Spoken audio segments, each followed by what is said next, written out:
Um escocês chamado Agostino Angus Barbieri sentou-se certa manhã para um café da manhã bastante incomum. Um ovo cozido, uma fatia de pão com manteiga e uma xícara de café. Mas o mais interessante sobre o café da manhã é que foi a primeira vez que Angus comeu em mais de um ano. Isso foi em julho de 1966. Costuma-se dizer que os humanos podem viver algumas semanas sem comida, alguns dias sem água e apenas alguns minutos sem ar. Essas são as nossas necessidades básicas, não são? Mas será que é realmente tudo o que precisamos para sobreviver? Sob supervisão médica, Angus Barbieri jejuou por mais de 382 dias e sobreviveu. Como ele conseguiu? No primeiro dia de jejum, quando subiu na balança, pesava cerca de 207 quilos. No final, pesava apenas 82 quilos. Durante esse tempo, ele consumiu apenas coisas como chá, café e água mineral. Os médicos o monitoraram e lhe deram suplementos nutricionais. Seu caso foi publicado posteriormente no Postgraduate Medical Journal em 1973 e até hoje permanece como um dos exemplos mais extremos e bem documentados dos limites do corpo humano. A verdade é que a maioria das pessoas só consegue viver um tempo muito limitado sem comer. O corpo usa reservas de gordura quando não recebe calorias suficientes. Como Angus tinha uma quantidade de calorias acumulada, ele conseguia sobreviver sem comida por mais tempo. Portanto, dizer que as pessoas só precisam de comida para viver é uma visão simplista. O que o corpo realmente precisa são calorias, sejam elas de alimentos ou de gordura armazenada. E o que são calorias? São unidades de energia, a quantidade de calor requerida para aumentar em 1 grau Celsius a temperatura de 1 grama de água. Mas talvez a sobrevivência seja mais complexa. No início do século XX, um homem chamado Abraham pensava em algo semelhante enquanto estudava psicologia na Universidade de Colômbia. Na época, a psicologia se concentrava fortemente em patologias mentais ou anormalidades. As teorias behavioristas e freudianas se concentravam em identificar e tratar comportamentos atípicos, mas Abraham achava que era uma ideia simplista demais dizer que uma pessoa saudável é apenas alguém que não tem um determinado transtorno. Abraham nasceu no Brooklyn, em 1908,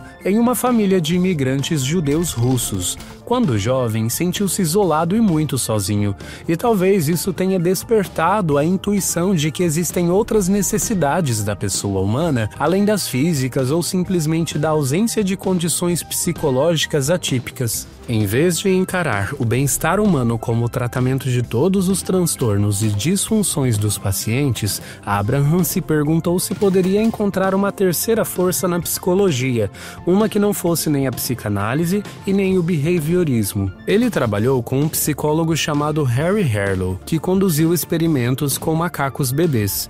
Harlow demonstrou que macacos criados sem o calor de uma mãe de verdade, apenas com bonecas de arame que os alimentavam, desenvolviam sérios problemas comportamentais.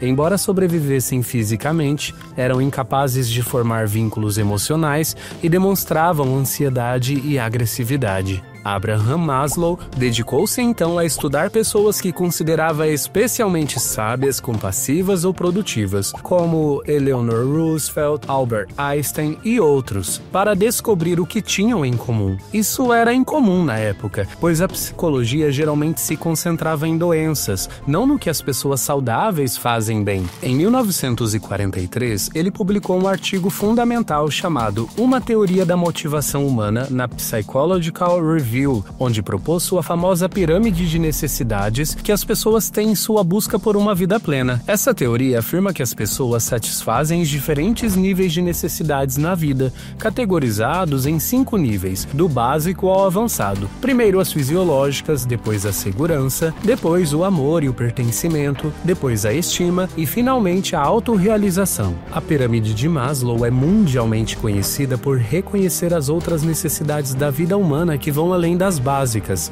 A pessoa humana não é apenas um sistema físico e biológico. Somos também emocionais, comunitários e psicológicos. Precisamos de segurança, aceitação e amor. Portanto, dizer com comida, água e ar conseguimos é um eufemismo bastante simplista. Porque no fim das contas, quem quer apenas sobreviver, todos nós queremos nos sentir realizados. Anos mais tarde, Maslow sentiu que ainda faltava um nível superior em sua pirâmide. pirâmide, já que em seus últimos anos concluiu que a psicologia humanista era incapaz de abranger todos os aspectos da experiência humana. Amanhã, ao acordar, você começará o dia tentando cuidar de si mesmo. Ao final do dia, você terá comido, trabalhado e talvez conversado com seus amigos ou familiares. Todos nós, naturalmente, buscamos atender às nossas necessidades. Mas quais são realmente essas necessidades diárias? E do que você precisa não apenas para sobreviver, mas também para florescer?